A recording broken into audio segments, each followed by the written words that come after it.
Hi everyone, welcome back to DGMC, Diwan-e-Ghalib, Meri Zuban. To all our returning viewers, we are very happy you could join us again. And for the new viewers, we are delighted you discovered the podcast and decided to tune in for the first time. Now, if you were with me in the previous episode, you know that currently we are going through Ghazal 23 from Diwan-e-Ghalib. Dar-Khur-e-Qahr-o-Ghazab, Jab Koi Hamsa Na Hua. Today we are going to pick the second couplet from the Ghazal. As always, I'm going to read the couplet first and then we will get into the translation, the meanings and the impression. So, this is how it goes. Bandagi में भी वो आज़ादा और खुद-बीन हैं कि हम. बंदगी में भी वो आज़ादा और खुद-बीन हैं कि हम उल्टे फिर आए दर-ए-काबा अगर वाह ना हुआ. Very interesting couplet, and putting an impression together for this was challenging because this can be interpreted and has been interpreted in so many ways. But it was very satisfying to ultimately put a DGMC impression around it. So let's kickstart the impression with a quick approximate translation. First line, बंदगी में भी वो आज़ादा और खुद भी हैं कि हम. Even in the worship, even in my devotion, I have a spirit that is so free and so self-respecting, so self-aware that, second line, उल्टे फिर आए दर-ए-काबा अगर वाह ना हुआ, that I turned and came back if the doors of Kaaba were not open. By extension, if the doors of Kaaba were closed. Now, once you hear that translation,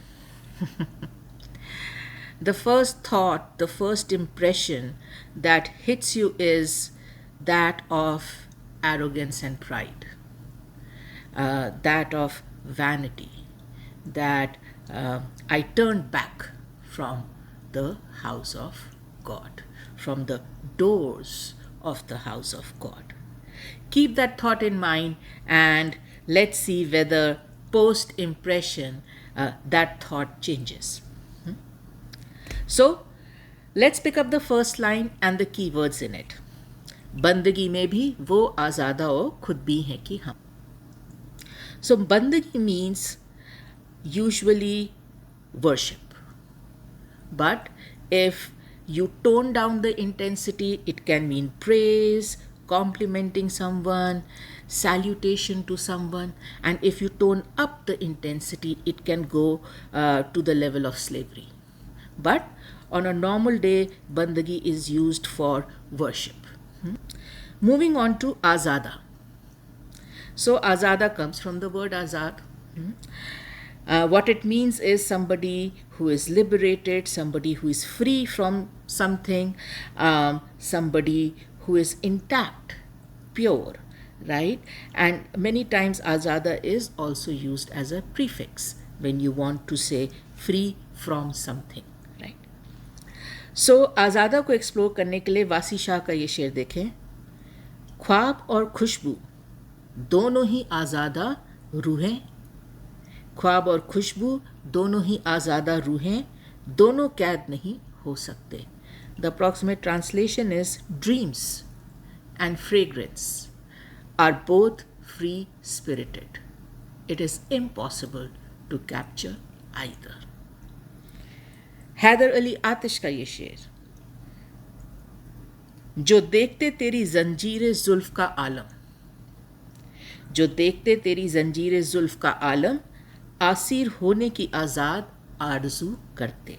The approximate translation is, had they seen the magnificence of your curls, of your tresses, of your hair, these free people would have prayed to be bondaged to these tresses. And then last one Parveen Shakir का ये शेर, बहुत प्यारा शेर है। पलट कर फिर यहीं आ जाएंगे हम, पलट कर फिर यहीं आ जाएंगे हम, वो देखे तो हमें आज़ाद करके। Approximate translation is, I will promptly turn around and come back right here if they were to ever test and set me free. If they were to ever test and set me free. And then moving on to the next word, Khud-Biin. So Khud is self, myself, something personal, right? And be as a word means observing, beholding, watching intensely, watching with an intent, watching with a focus. And when you join them together in a word complex, Khud-Biin, it means someone who is observing oneself, watching oneself intently, focused on oneself, right? And again, if you were to intensify the level of this word, it would go to the level of being almost vain, self-conceited, right? So self-absorbed in oneself that you are totally focused on yourself, everything about yourself. So yes, Khud-Biin can be taken as vain, arrogant, prideful, conceited, but on a normal day, it is describing someone who is very self-aware, very self-respecting, very self-involved. Whether it is bordering on arrogance or not will depend on the sentence it is being used for. So खुद-बीन पे हसरत मोहानी का ये शेर देखें, हुस्न बेपरवा को खुद-बीन और खुद आरा कर दिया, हुस्न बेपरवा को खुद-बीन और खुद आरा कर दिया, क्या किया मैंने कि इजहारे तमन्ना कर दिया. So the lover, by expressing his desire for the beloved, has changed the beloved from someone who was very carefree, didn't care, had nothing to worry about, suddenly into someone who has become very self-conscious, very absorbed, right, in how they look, how they are adorned, etc., etc. So the sher captures very beautifully both Khud-Biin and Khud-Ara. Now, that takes care of all the keywords in the first line. Bandagi, Aazaada and Khud-Biin. Now that the keywords are done, let's pick up the first line. Bandagi में भी वो आज़ादा और खुद-बीन है कि हम. Now in this first line, Ghalib is describing his spirit, his temperament as a worshipper, as a devotee. Bandagi mein, right?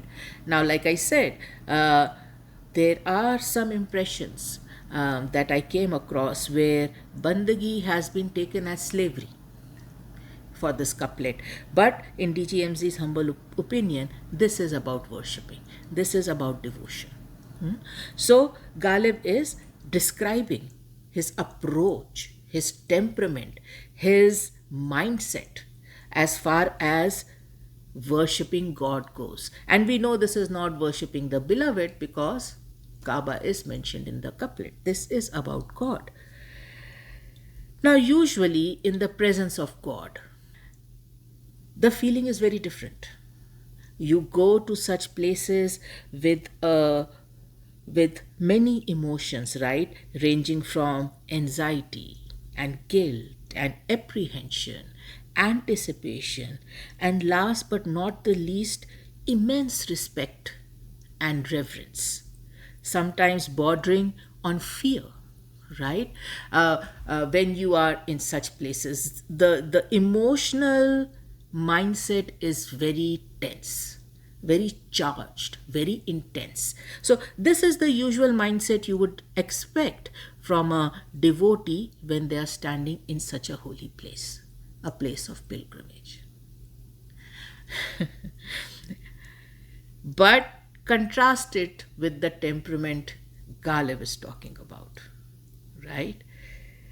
बंदगी में भी वो आज़ादा ओ खुद भी है कि हम आज़ादा free spirited, खुद भी self aware, self assured, self respecting.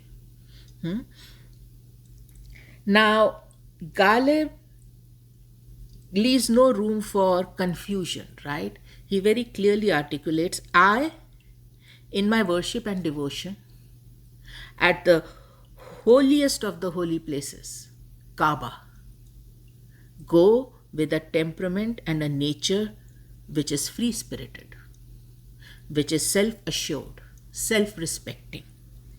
Now, this first line one can explore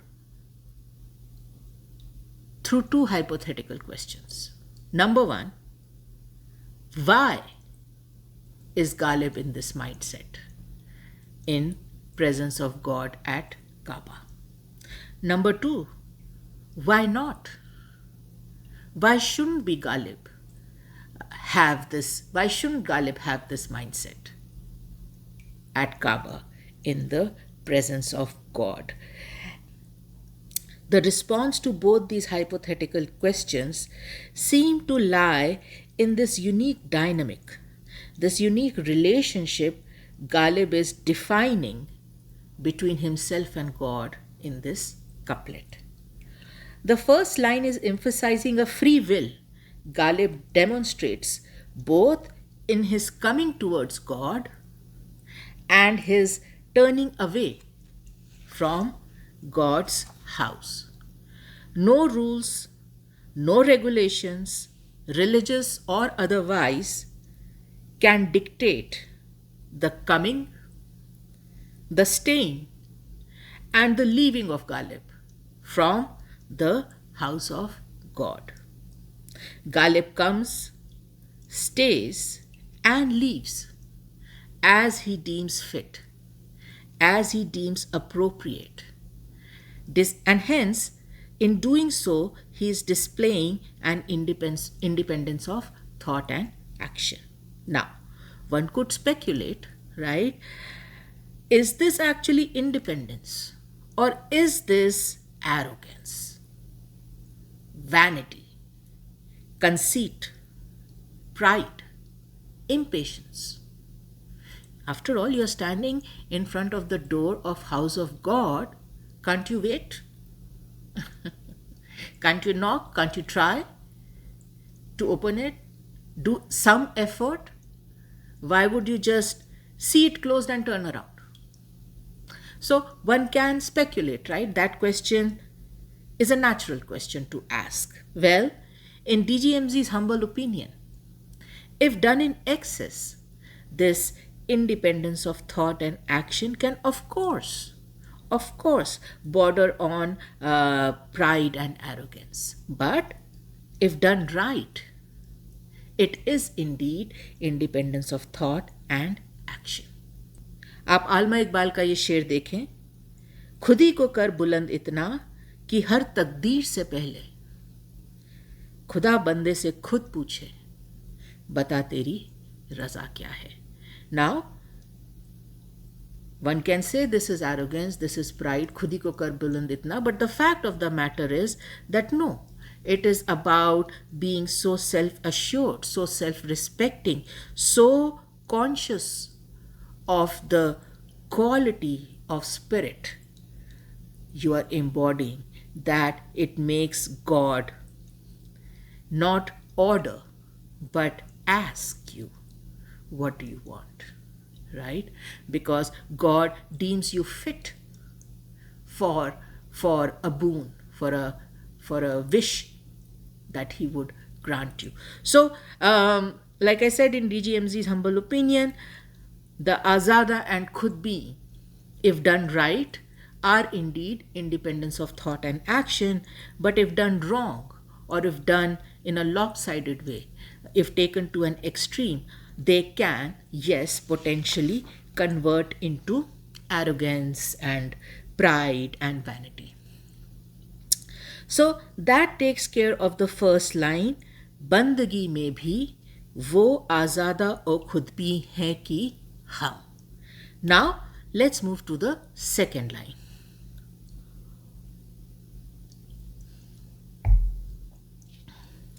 Ulte phiraye Dar-e-Kaaba Agar वाह ना हुआ.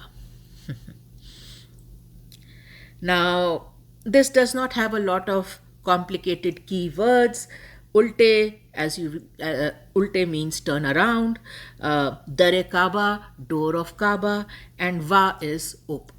So we are not going to spend a lot of time on the meanings. Let's get into the impression straight away.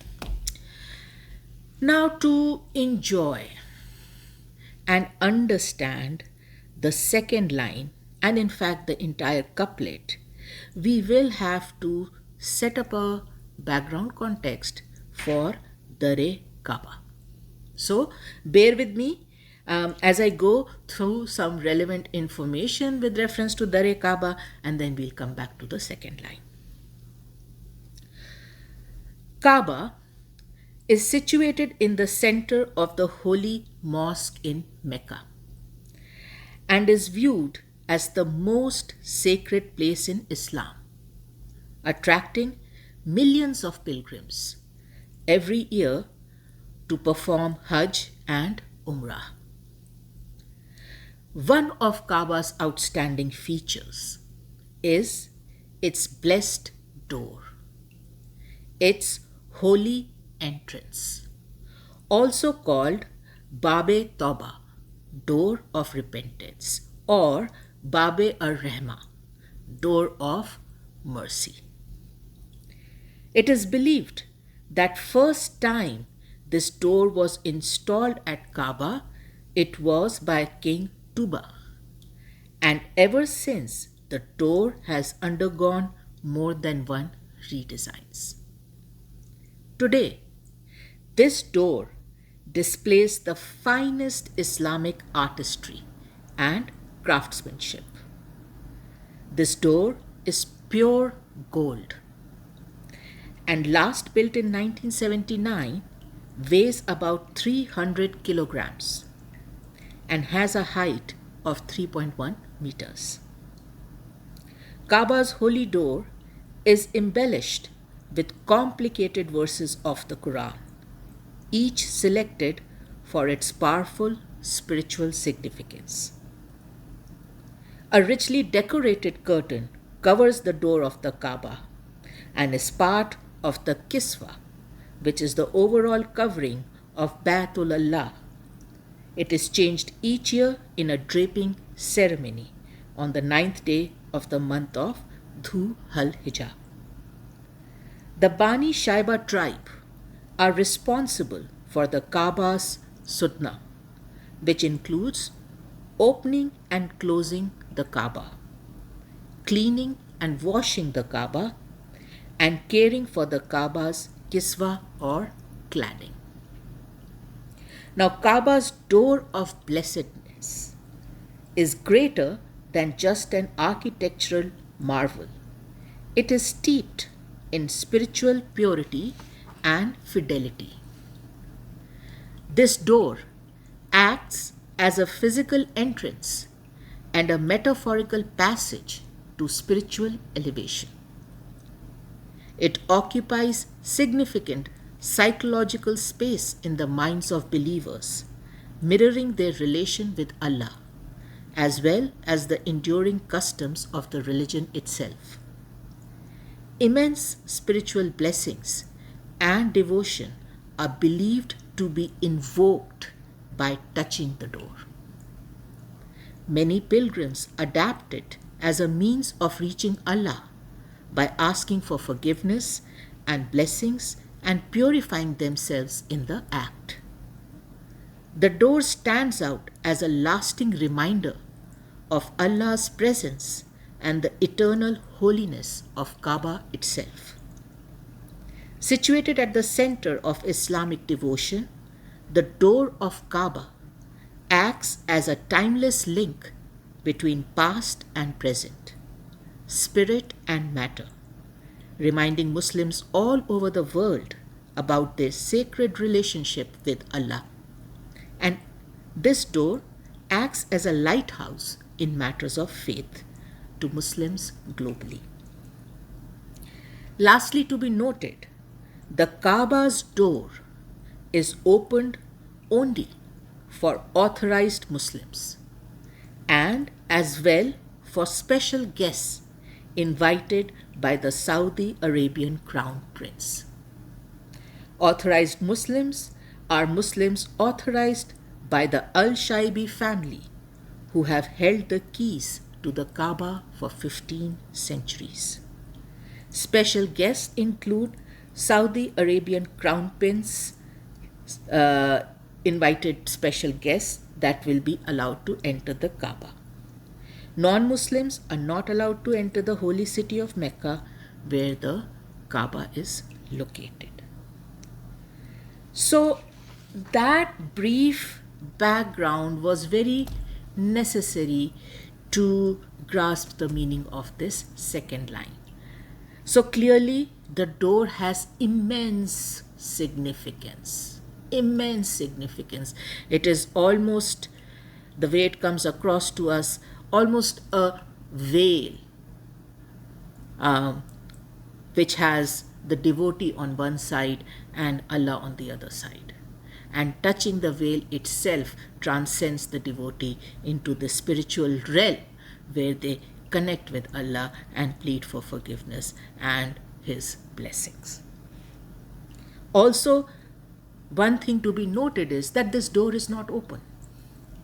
This door remains permanently closed. The devotees usually touch the closed door to invoke this spiritual ritual, right, of seeking forgiveness, seeking blessings.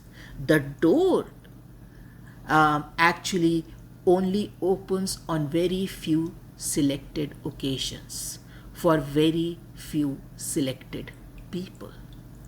And that is decided by the doorkeepers or the key keepers, if you may, the Al-Shaibi family who will decide, and of course the Crown Prince of Saudi Arabia.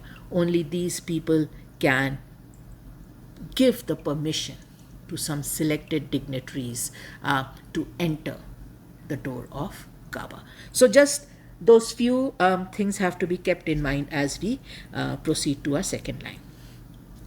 Ulte phiraye Dar-e-Kaaba agar wa na hua. Now it is clear from this line that Ghalib is going to turn back when he encounters the closed door of Kaaba.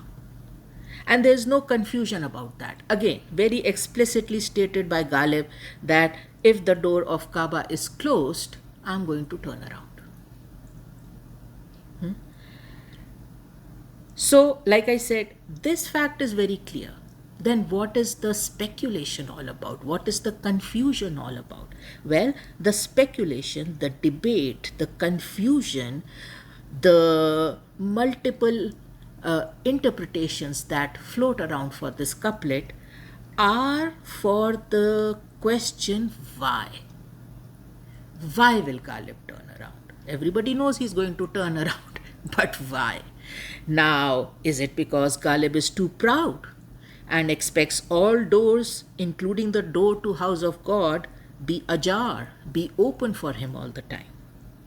Or is it because Ghalib does not believe in forcing himself into anything or anywhere uninvited? Or is it because Ghalib accepts and respects the fact that this time around God is not ready to meet him and Ghalib will need to come again another time? Or is it that Ghalib takes pride in his ability to be patient enough for the right time, and since this seemingly is not the right time or opportunity, he is going to turn away? Or the last one, Is it that Ghalib believes his relationship with God is not dependent on Ghalib's ability to enter through Dar-e-Kaaba? So, as you can see, multiple questions as to why will Ghalib turn around? What is the exact reason behind him making this decision of turning around? Do we have answers to all these questions? No, we don't. The only place we can get a hint or a clue to Ghalib's reasoning is from within the couplet itself. After all, we know that Ghalib has made this entire journey to Kaaba from anywhere in the world. To make this journey to Kaaba is not an easy task. It's not an easy task. It requires lot of time, lot of effort, lot of reverence, lot of resources. So Ghalib made the journey, right? Ghalib either made the journey or was ready to make the journey, right? Or wanted to make the journey.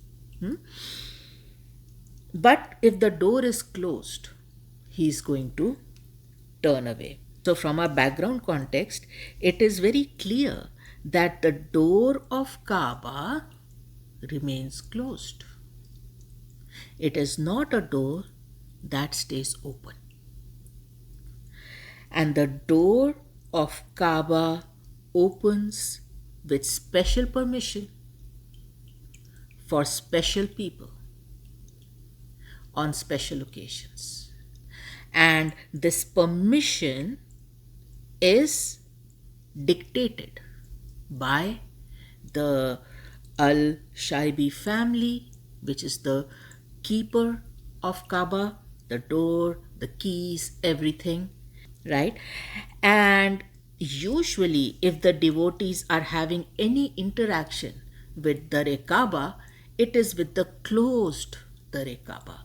The door is closed. Devotees merely touch the door. Their interaction with the door is in its closed state itself. It's not an open door. And that then makes you think, was this turning around and going back that Ghalib mentions in the second line, was this even related to God? Right? Was he even turning away from God?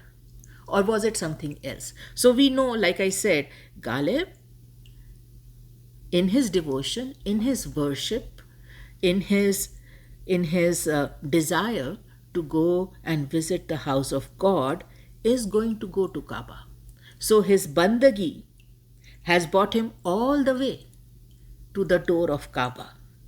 But his Aazaada or Khud-Biin nature, his Aazaada or Khud-Biin temperament will not allow him to put in any request for favors to the people who are the keepers of the door, who are supposed to permit or grant permission for the door to be open and for someone to be admitted. Ghalib refuses to do that. Ghalib refuses to seek that permission. Ghalib refuses to seek that favor. Instead, what Ghalib opts for is turn around and come back. Now, the question is it fair? Is it fair to assume that Ghalib is turning away from God? After all, like I said, Ghalib willingly, of his own accord, under no duress or pressure, himself made this long journey to the door of Kaaba. Why would he do this journey if all he wanted to do was go to the door and turn around? He went to the door to enter the door. He made the journey because he wanted to enter the door. But he turns around because he realizes that to enter the door, there will be a need for him to make a request. There will be a need for him to ask a favor to the doorkeepers or key keepers of Dar-e-Kaaba. And Ghalib's self-respect, Aazaada or Khud-Biin spirit, does not allow him to do that.